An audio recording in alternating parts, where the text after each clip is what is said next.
sou o Alfa e Ômega, diz o Senhor Deus, aquele que era e que há de vir, o Todo-Poderoso. Salmo 76. Conhecido é Deus em Judá, grande o seu nome em Israel.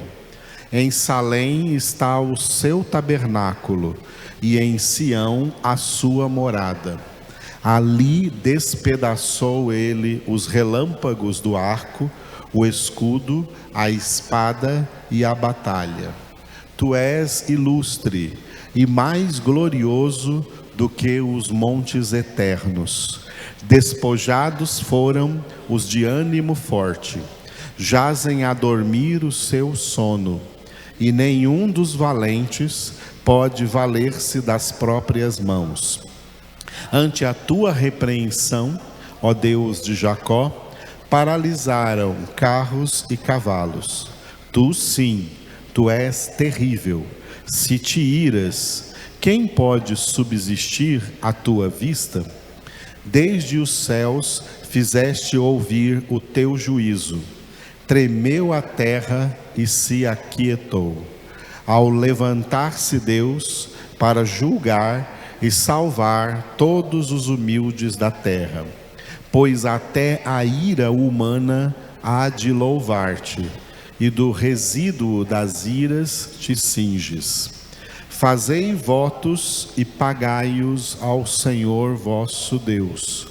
Tragam presentes todos os que o rodeiam, àquele que deve ser temido.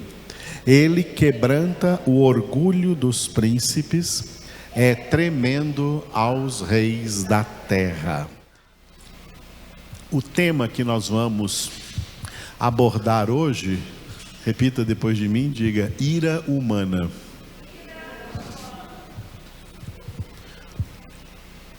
Você já ficou irado alguma vez na sua vida?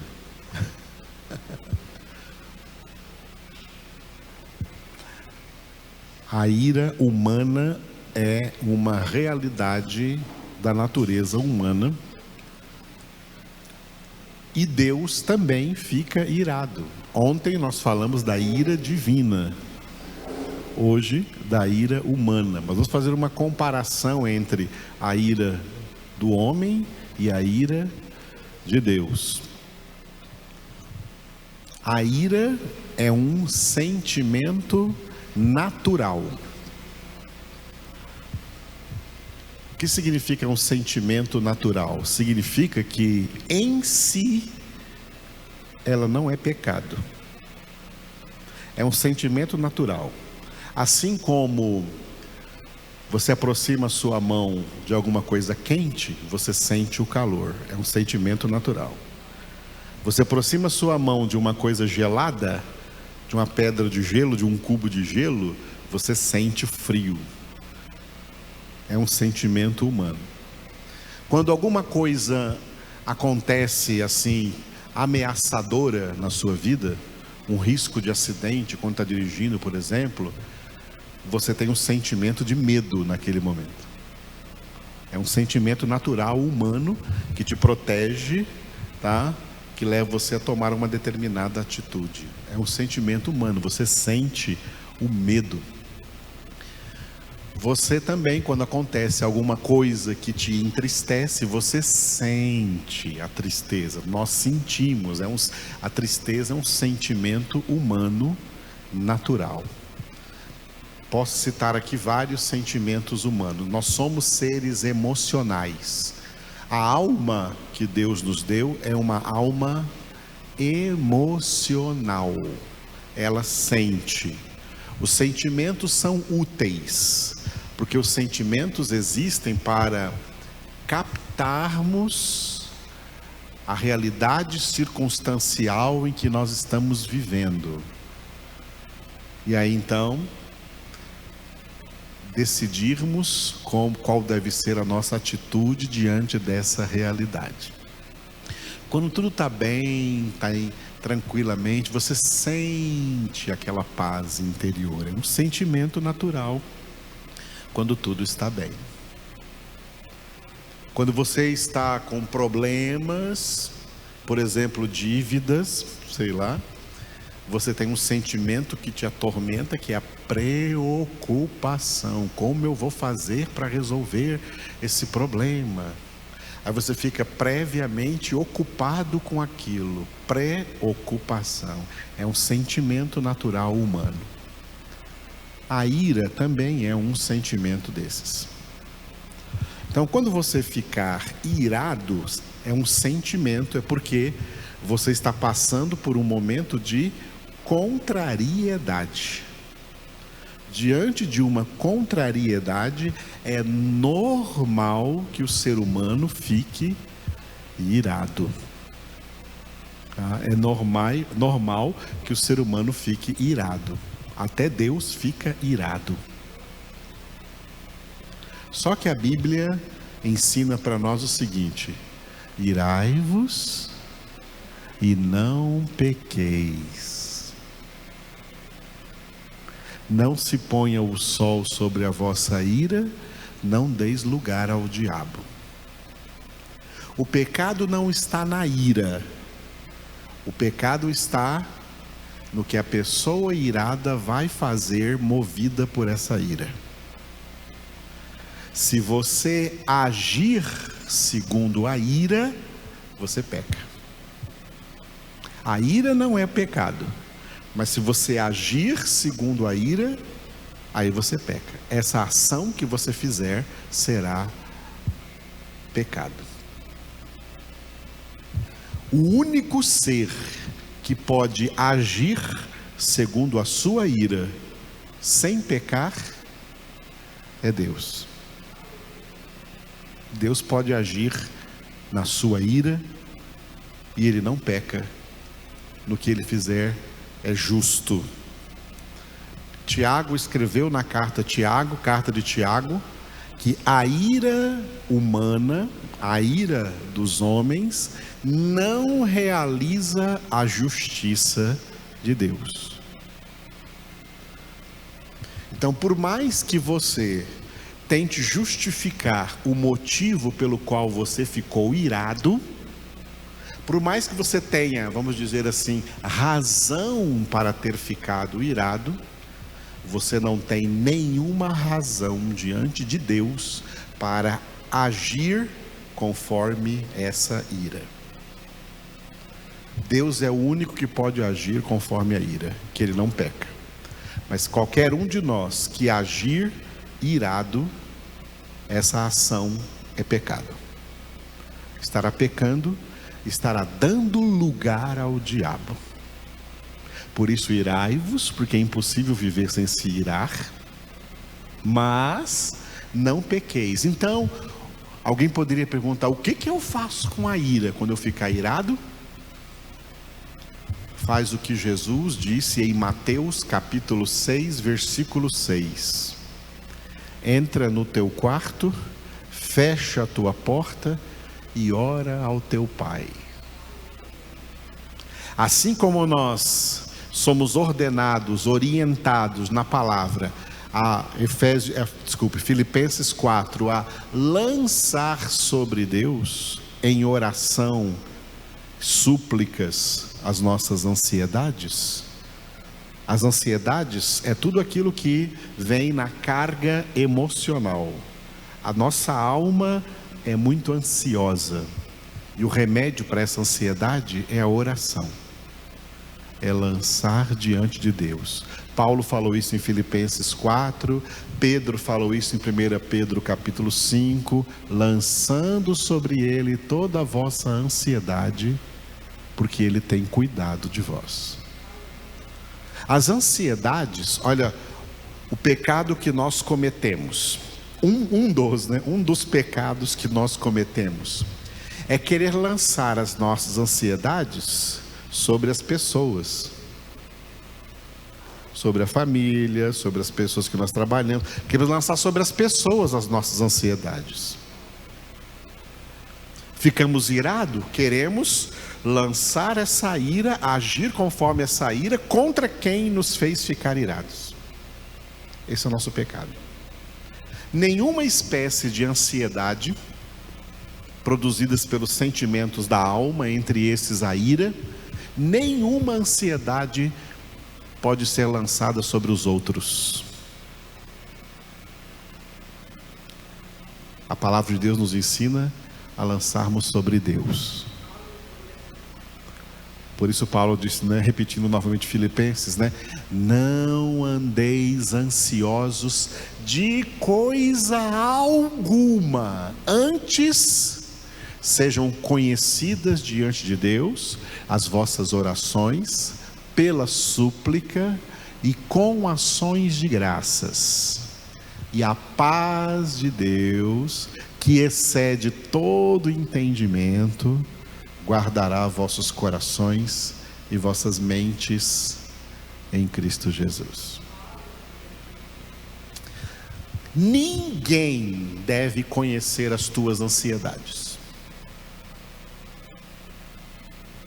Ninguém deve conhecer a tua ira. Só Deus. Entra no teu quarto, fecha a porta e lança diante de Deus. Porque se você lançar diante dos homens, você vai pecar. E o salário do pecado continua sendo a morte. Irai-vos e não pequeis. Todas as pessoas iradas e que buscam a vingança contra quem a deixou irada, está em pecado.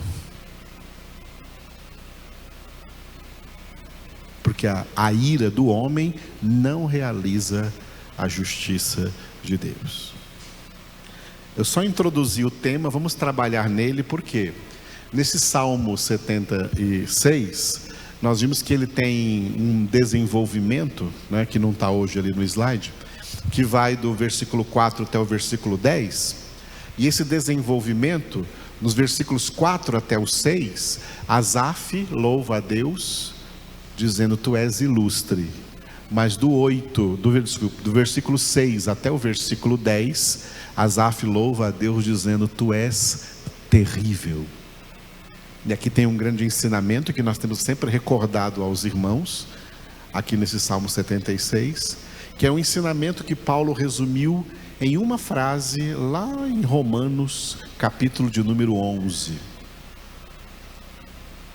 Que nós temos que aprender a considerar a bondade e a severidade de Deus. Nas duas partes aqui do desenvolvimento desse salmo, Asaf primeiro louva a Deus pela sua bondade, tu és ilustre, Senhor. Mas também louva a Deus pela sua severidade, tu és terrível, ó Deus. Deus é amor, Deus é misericordioso, Deus é um monte de coisas assim que as pessoas gostam de ouvir. Mas Deus também é severo. Deus também é exigente. A Bíblia diz na carta aos Hebreus que horrível coisa é cair nas mãos do Todo-Poderoso. Porque o nosso Deus é fogo consumidor. Não se brinca com Deus, de Deus não se zomba, e não caia na besteira de ficar contra Deus, de se tornar um inimigo de Deus, porque Ele derrota todos os seus inimigos. E, lembrando que nós passamos pelo Salmo 73, dá uma olhada aí no versículo 27, Salmo 73, 27. Asaf orou a Deus dizendo assim: os que se afastam de ti, eis que perecem, tu destróis todos os que são infiéis para contigo. Portanto, consideramos a bondade de Deus, Deus é bom, mas também consideramos a severidade de Deus, Deus é severo. Por isso, na segunda parte do desenvolvimento deste salmo, que vai do versículo 6 ao 10, Asaf declarou, 7 ao 10, Asaf declarou: tu sim, tu és terrível, se te iras, quem pode subsistir à tua vista? Dentro desse desenvolvimento, né, o versículo 7 que eu li agora é uma introdução dessa segunda parte, e os versículos de 8 a 10 é um desenvolvimento, cujo título é, repita, juízo. O nosso Deus, Ele é juiz. Quando Jesus disse em Mateus 7, não julgueis para não serdes julgados, Ele estava dizendo assim, que nós, homens, não podemos nos colocar como juiz de ninguém, de nenhuma pessoa. Como homens espirituais, nós podemos julgar as ações das pessoas, o que elas fazem de certo e o que elas fazem de errado. Por isso Paulo disse em 1 Coríntios 2 que o homem espiritual julga todas as coisas, não todas as pessoas, todas as coisas. Nós podemos e devemos julgar, ter correto discernimento acerca das coisas que as pessoas fazem, sejam coisas boas, sejam coisas más. Tanto ímpios como justos, como pessoas de Deus, fazem coisas boas e fazem coisas más. E nós temos que ter o discernimento disso. Julgamos as coisas, mas as pessoas, quem julga é Deus. Deus é o juiz das pessoas. Por exemplo, alguém que morreu, seja lá em que circunstâncias que essa pessoa morreu, nós não podemos ficar dizendo por aí, ela foi condenada. E também não podemos ficar dizendo por aí, ela foi salva. Não podemos fazer isso. Isso não cabe a nós. Só Deus é juiz disso. Só Deus é juiz de salvação. Só Deus é juiz de condenação. É o juiz que tem autoridade de condenar e que tem autoridade de absolver. Homem nenhum. E é isso o significado de Mateus 7, não julgueis. Porque isso só cabe ao supremo juiz, que é Deus. E quando a gente fala de julgar, às vezes fica pensando só em condenar. Não, mas a gente absolve muita gente. Quem te deu autoridade para absolver ou dizer que aquela pessoa que morreu foi salva? Como você sabe disso? Deus te disse? Ele não diz isso não. Ele julga e pronto, ele é o juiz, sem dever satisfação a ninguém. Ele julga dentro da sua justiça. Então, olha, não fique por aí dizendo que quem morreu foi salvo por causa disso, disso, daquilo, ou foi condenado por causa disso, disso ou daquilo. Não, você não é juiz, eu não sou juiz.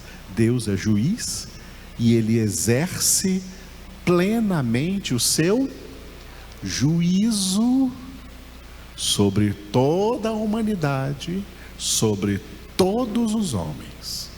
E o juízo dele é plenamente justo.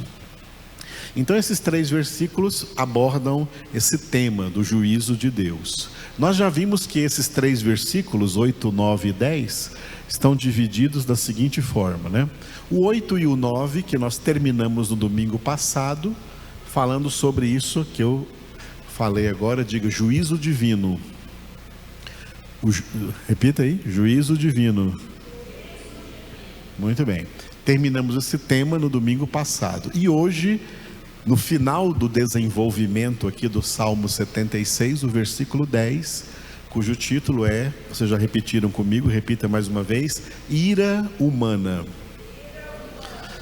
Nesse versículo está escrito assim, uma coisa muito importante que nós temos que aprender hoje.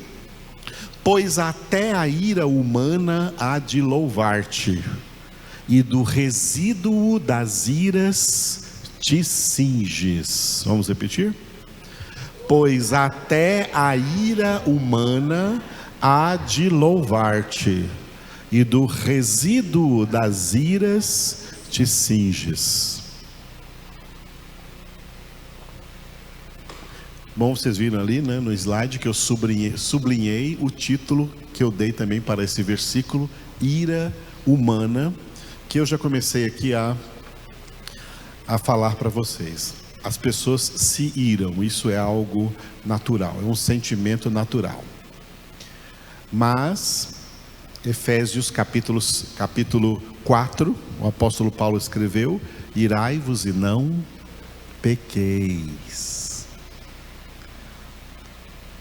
Irai-vos e não pequeis. Nós estudamos já no nosso seminário, que vai inclusive recomeçar agora na próxima sexta-feira, dia 5, 7h30. Estamos estudando a carta de Paulo aos Efésios, versículo por versículo. Só que nós já estamos no capítulo 5, né? Já passamos pelo capítulo 4. Abra aí Efésios capítulo 4, aonde Paulo disse: irai-vos e não pequeis, no versículo 26. Efésios 4, 26 e 27. Efésios 4, 26 e 27. Encontraram? Leiamos juntos. Irai-vos e não pequeis. Não se ponha o sol sobre a vossa ira, nem deis lugar ao diabo. Muito bem. Irai-vos. Olha, a Bíblia fala irai-vos. Note que não fala aqui, ó, não irai-vos, porque se irar é pecado. Não irai-vos. Não fala para não se irar, porque é impossível que alguém viva sem se irar. Todo mundo fica irado na vida por determinadas circunstâncias, determinadas coisas que acontecem. Então, irai-vos. A ira é um sentimento humano natural. Irai-vos, mas não pequeis. O que é pecar? Pecar é, como eu já disse hoje, agir segundo a ira. O que fazer com a ira? Aqui, ó, essa frase, repita depois de mim: não se ponha o sol sobre a vossa ira. Eu já vi muitos pregadores interpretando esse texto aqui errado, dizendo assim que você pode ficar irado o dia inteiro, mas antes do sol se pôr, você tem que dar um jeito de acabar com essa ira, de perdoar. Não, está errado essa interpretação está errada. O que Paulo está dizendo aqui, não se ponha o sol sobre a vossa ira, não deixe a sua ira aparecer para ninguém. Não deixe aparecer às claras. Não deixe aparecer como se estivesse sob a luz do sol. Não deixe a sua ira aparecer. Ninguém tem que saber que você ficou irado. Só Deus. Vai lá e ora. Está irado? Vai lá e ora. Não despeje a sua ira sobre ninguém. Nem sobre os móveis da casa. Tem gente que anda chutando as cadeiras, jogando as almofadas e batendo né? Liberando a sua ira. Não. O lugar de filhos de Deus liberarem a sua ira é em oração. Pai, eu fiquei irado porque aconteceu isso e aquilo. O Senhor está vendo que eu estou com raiva. Tira isso de mim, me liberta. É isso que Deus quer ver seus filhos fazendo, levando tudo isso em oração diante dele. É assim que nós não deixamos o sol incidir sobre a nossa ira e mostrá-la para as pessoas. Quando a pessoa fica irada, uma das tentações de Satanás é: vai lá e mostra para eles que você está irado. Vai lá e mostra para eles a sua raiva, o tamanho do seu ódio, o tamanho da sua raiva. Vai lá e mostra para eles. Quando a pessoa faz isso, ela deu lugar ao diabo na vida dela. E o diabo vem roubar, matar e destruir. A ira humana não realiza a justiça de Deus. Portanto, o que você tem que fazer com ela é reprimi-la. Sabe que muitos sentimentos nós podemos extravasar. Você está alegre? Deixa extravasar a sua alegria. Deixa os outros verem que você está alegre. Ok? Mas tem sentimentos que você não pode extravasar. Tem sentimentos que você tem a obrigação de retê-los, de reprimi-los e de resolvê-los dentro de você, entre você e Deus somente.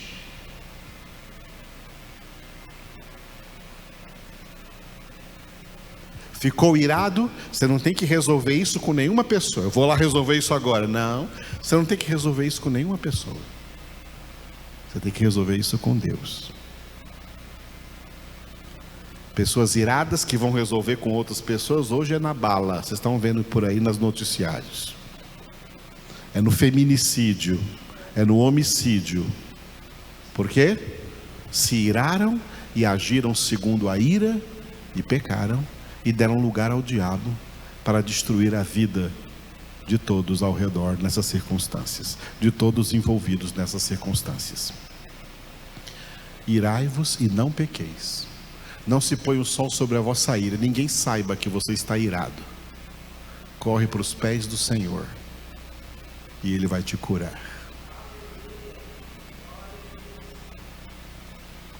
É por isso que Romanos 5:5 está escrito: o amor de Deus é derramado em nossos corações pelo Espírito Santo que nos foi outorgado.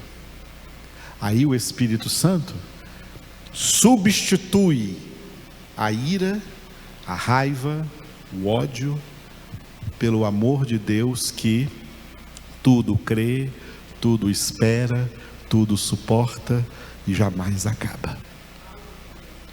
Esse é o amor de Deus. Amor com o qual nós temos que amar a Deus e amor com o qual nós temos que amar o próximo, seja ele quem for. E tenha feito o que tiver feito. Aleluia. A Bíblia orienta até aos pais nunca corrigirem seus filhos com ira. Quando o filho faz alguma coisa errada, os pais ficam irados, porque não gostaram daquilo que o filho fez. Mas se os pais corrigirem os filhos com ira, eles pecam.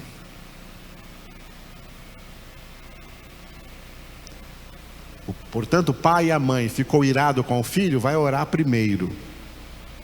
Lança a ira diante de Deus e depois, na calma, na paz, sem ira, sem raiva, com a sabedoria de Deus, corrija o filho.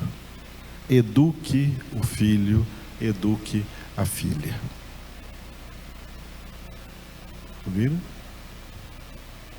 Isso é fácil? Claro que não é fácil. A salvação é fácil? 1 Pedro 4,18. É com dificuldade que o justo é salvo. Se é com dificuldade que o justo é salvo, onde vai comparecer o ímpio? Sim, o pecador. Jesus não disse que a salvação era fácil. Jesus disse: eu sou a porta. Jesus disse: eu sou o caminho. Mas ele disse que essa porta é estreita e que esse caminho é apertado e que são poucos que conseguem passar por essa porta e andar por esse caminho. A maioria das pessoas querem as facilidades. As facilidades Jesus representou como porta larga e caminho espaçoso, e são muitos que correm atrás da facilidade. Mas o fim disso é a perdição e não a salvação. Por isso que a salvação não é para muitos, a salvação é para poucos. Jesus disse: muitos são chamados, porém poucos escolhidos. Muito bem, então o homem ficou irado, tudo bem, normal, natural. Mas se ele agir conforme a ira, ele vai pecar. e vai dar lugar ao diabo. E o diabo vai se aproveitar desse lugar. Por isso tem famílias destruídas, relacionamentos destruídos, casamentos destruídos, porque deram lugar ao diabo, manifestando a sua ira para as pessoas. Irai-vos e não pequeis. Leva diante de Deus, e diante de Deus administra a solução que Deus colocou diante do problema da ira. A solução bíblica diante do problema da ira se chama perdão. O perdão evangélico, o perdão ensinado por Jesus nos evangelhos, o perdão que Jesus colocou inserido dentro da teologia bíblica da oração, que é resumida no Pai Nosso. E lá no Pai Nosso, Mateus capítulo 6, Jesus inseriu o perdão assim, que nós oramos ao Pai dizendo: Pai, perdoa as nossas dívidas, assim como nós temos perdoado aos nossos devedores. O Pai Nosso tem vários itens, que um dia eu vou estar aqui estudando com vocês, um por um desses itens, pela graça do Senhor. O Pai Nosso tem vários itens que compõem o que deve haver na nossa oração diária, que nós temos que orar todos os dias. De todos esses itens, depois que Jesus passou por toda a oração do Pai Nosso, Ele só explicou em Mateus capítulo 6, Ele só explicou esse do perdão. Que quando lá terminou a oração, aí Jesus explica: porque se perdoardes aos homens as suas ofensas, também vosso Pai Celestial vos perdoará as vossas ofensas. Mas se não perdoardes aos homens as suas ofensas, tampouco vosso Pai Celestial perdoará as vossas ofensas. E aí quando chega em Mateus capítulo 18, que o apóstolo Pedro chega para Jesus e faz uma pergunta: Mestre, quantas vezes eu devo perdoar as pessoas que me ofendem? Até 7 vezes? Jesus disse: não te digo até 7 vezes, mas até 70 vezes 7. E aí Jesus contou uma história de um homem que estava devendo uma grande fortuna, uma dívida muito grande para um outro homem. E esse outro homem, diante da súplica que ele fez, ele suplicou lá para o homem que não tinha como pagar a dívida. O homem então perdoou a dívida dele. É esse mesmo homem que foi perdoado por uma grande dívida, também tinha um outro amigo dele lá que estava devendo uma ninharia lá para ele. E ele foi lá cobrar e exigir que o homem pagasse, e o homem também fez a mesma súplica para ele: eu não tenho como te pagar. Mas ele não perdoou. Ele foi perdoado, mas não perdoou. Foi perdoado de uma grande dívida, mas não perdoou, não foi capaz de perdoar uma pequena dívida. Aí aquele senhor que havia perdoado a ele de uma grande dívida, mandou chamar aquele homem, prendê-lo, e chamar os algozes, e açoitá-lo com muitos açoites. E você pode ver lá o final do capítulo 18 de Mateus, que Jesus fala assim: é dessa forma que o meu Pai também tratará aquele que não perdoa a seu irmão de todo o seu coração.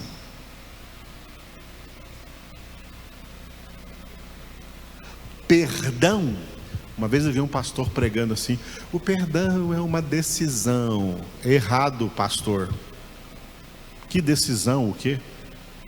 O perdão é um mandamento. O perdão é uma ordem, não tem nada para decidir, tem para obedecer. O perdão é uma ordem de Deus. Quem não perdoa está desobedecendo a Deus e está pecando E o salário do pecado é a morte. O perdão é uma ordem de Deus. Muito bem. Você ficou irado e vai lá orar. Correto. Quando você for orar, o que Deus vai dizer para você nessa oração é: perdoe. Perdoe a pessoa que fez você ficar irado, fez você ficar irada. Perdoe. Mas o que ela fez foi muito grave. O que todos vocês fizeram foi muito grave, mas mesmo assim eu enviei o meu filho para perdoar vocês. Ninguém tem desculpa. É perdoar ou perdoar, não tem outra opção. É o perdão.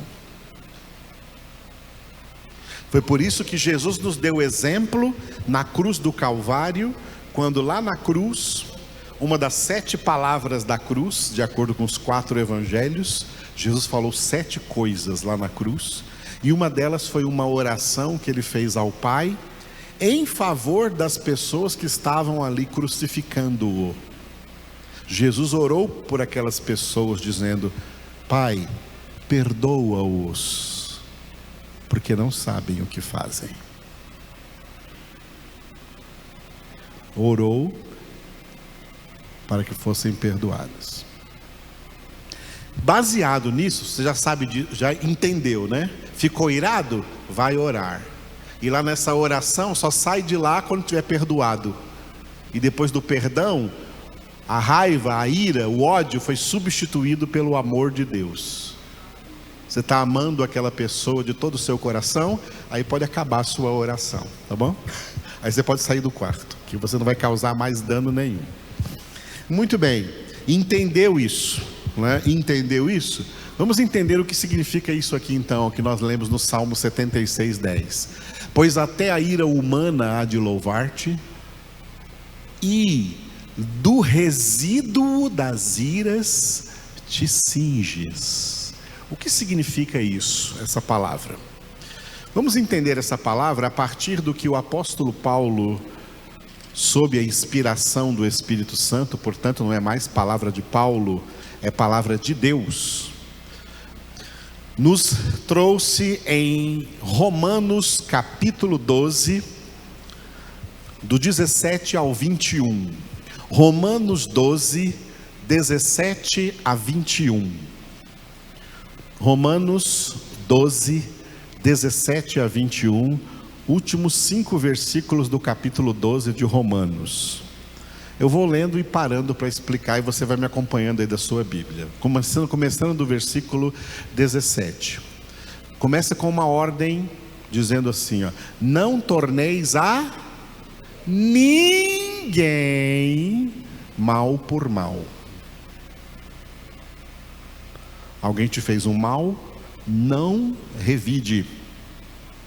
A palavra ensina a não revidar. Não revidar. Não só Paulo aqui, mas Jesus também lá no Sermão da Montanha, Mateus capítulo 5. Alguém te bateu na tua face direita, oferece-lhe também a esquerda. Alguém te levou na justiça para tirar a tua túnica, cede-lhe também a capa. Alguém te obrigou a andar 1 milha, vai e anda com ele 2 milhas. É isso que Jesus ensinou. Jesus não ensinou, compra uma arma e se vingue. Jesus não ensinou isso não. Toda política de armamento da população é de Satanás, não de Deus. Ele não ensinou a se revidar, a revidar ninguém que nos cause algum mal. Não torneis a ninguém mal por mal. Pelo contrário, agora continua o versículo 17: esforçai-vos por fazer o bem perante quem? Todos os homens. Esforçai-vos. É aqui que Deus quer ver o nosso esforço em fazer o bem perante todos os homens. 18. Se possível, quanto depender de vós, tende paz com todos os homens. Não é o quanto depender deles, é o quanto depender de você que tem o Espírito Santo, de você que tem Deus. A paz é uma das 9 características do fruto do Espírito Santo. E no Sermão da Montanha, Mateus 5, Jesus disse que os filhos de Deus são pacificadores. Filhos de Deus não são briguentos. Filhos de Deus são pacificadores. Jesus não é o príncipe da briga, é o príncipe da paz. Aleluia. Então, quanto depender de vós, tende paz com quem? Todos os homens, sejam eles quem forem, e façam o que fizerem.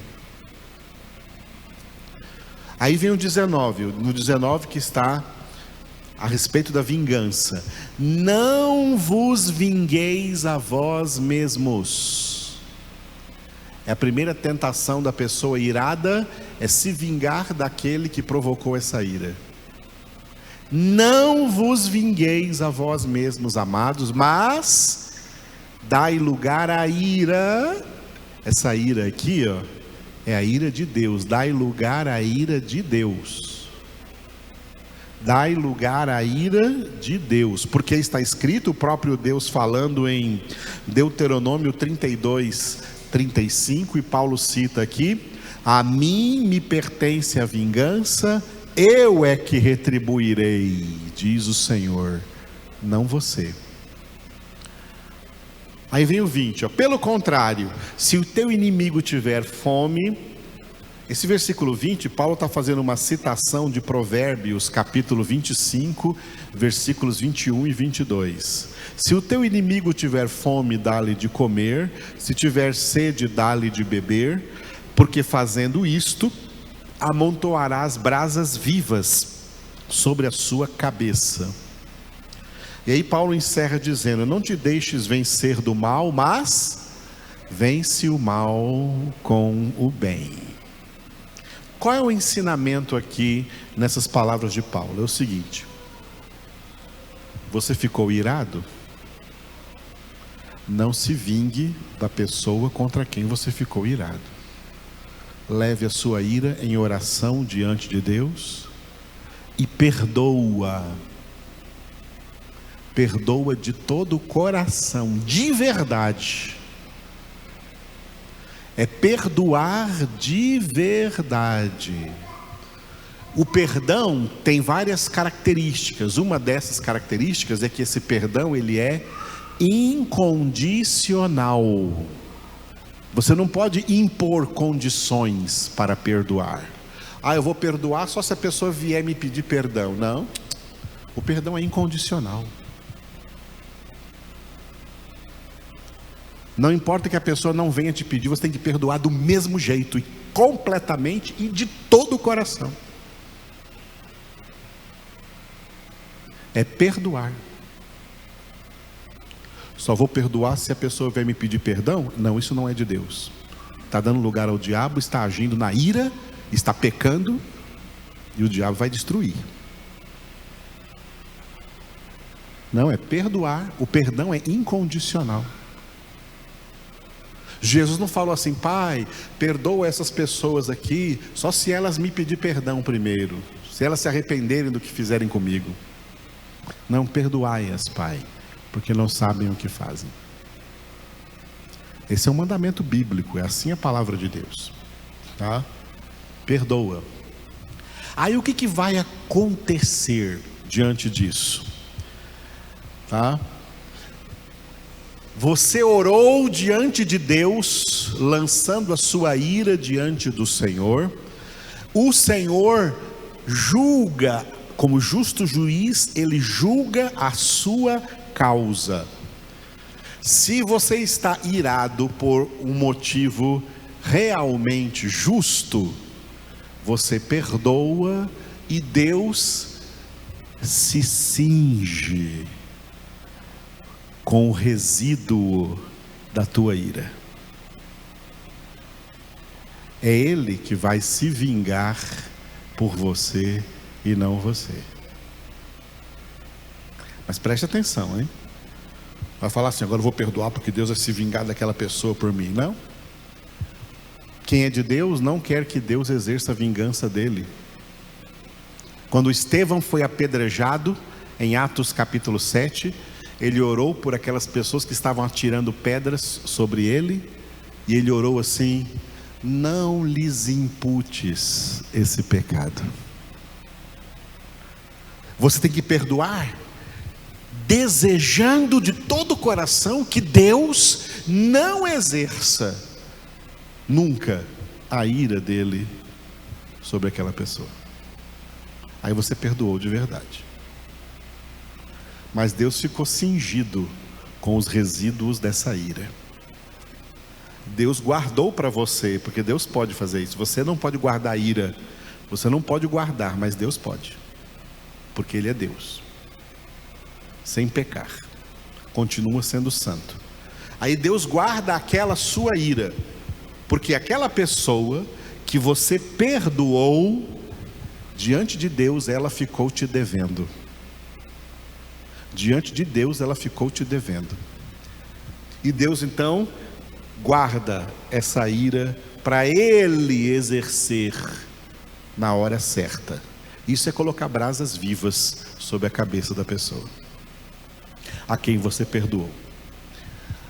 O que vai acontecer se essa pessoa, diante de Deus, lá na vida dela, não tem mais nada a ver com você, na vida dela, ela se arrepender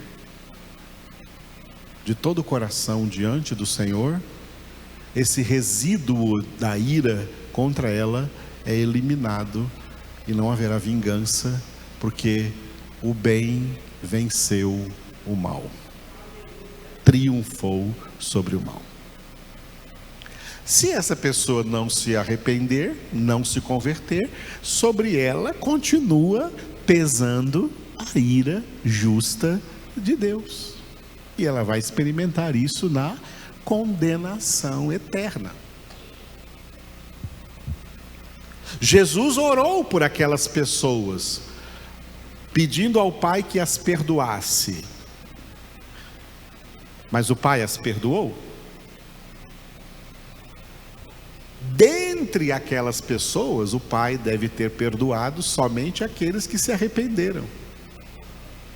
Quem sabe o centurião que naquela hora da morte de Jesus reconheceu: este verdadeiramente era o Filho de Deus. O centurião romano que estava ali liderando a crucificação de Jesus reconheceu que este era verdadeiramente o Filho de Deus. Não sabemos a história, pode ser que ele verdadeiramente tenha se convertido e ele recebeu então o perdão. O ladrão ao lado de Jesus recebeu o perdão. Pode ser que outras pessoas ali receberam o perdão porque foram mais tarde, quem sabe anos depois, lá depois do Pentecostes, lá na frente, foram convertidos lá em Jerusalém. Quando a pessoa é convertida, todo o resíduo de ira que havia sobre ela é retirado, é cancelado, a sua dívida é cancelada e essa pessoa é perdoada. Mas aquele que não se arrepende, não tem conversão, permanece sobre ele a sua dívida, permanece sobre ele as brasas vivas acesas.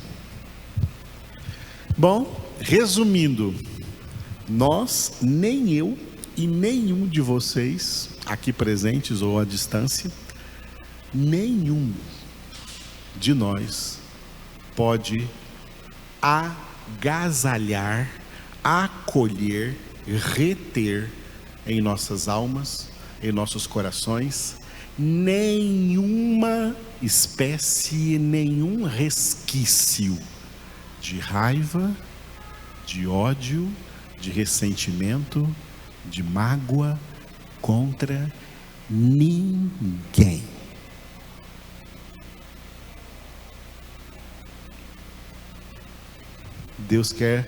Deus nos salvou em Cristo Jesus para que nós sejamos cheios do amor de Deus, plenamente em nossas almas. Por quê? Porque Ele nos amou primeiro, sem nós merecermos. Ele nos deu perdão sem nós merecermos.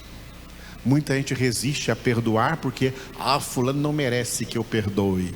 Você merece que Deus tenha te perdoado? Nenhum de nós merece. E Ele nos perdoou.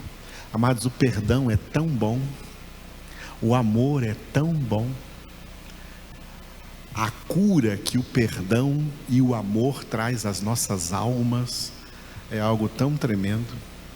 Você colocar a cabeça no travesseiro e saber: Senhor, eu não tenho ódio de ninguém. É maravilhoso. É maravilhoso. Eu, como pastor, vou dizer agora como pastor, né? Como pastor, eu já recebi tantas apunhaladas de irmãos de igreja.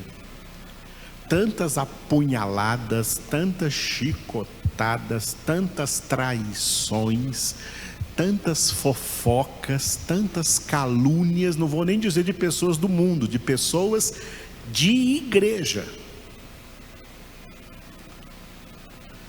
Todas elas eu levei diante do Senhor em oração e perdoei de todo o meu coração. Por isso eu tenho uma alma curada. O perdão é terapêutico. O perdão cura a alma. A mágoa, a raiva, o ódio adoece a alma. O perdão cura a alma. Jesus cura as nossas almas diante do perdão. E muitas doenças físicas que se manifestam no corpo, que são chamadas de psicossomáticas, são doenças que se manifestam no corpo porque a alma está doente. E muitas dessas doenças podem ter a causa de mágoas retidas no coração, onde a pessoa segura: não vou perdoar porque fulano não merece, não me pediu perdão, e fica lá ressentindo. Isso é ressentimento, sentindo de novo, sentindo de novo, sentindo de novo, sentindo de novo, ressentindo até ficar doente e morrer e ir para o inferno. O perdão cura. Perdoar as pessoas que nos ofenderam não é bom para elas, é bom para nós. É bom para quem perdoa. Quem perdoa é curado. E como é bom ter uma alma curada diante de Deus, não ter mais lugar para ódio, para raiva, para ressentimento no coração. Como é maravilhoso respirar com uma alma sarada, uma alma curada diante do Senhor. Eu sou o Alfa e Ômega, diz o Senhor Deus, aquele que é, que era e que há de vir, o Todo-Poderoso.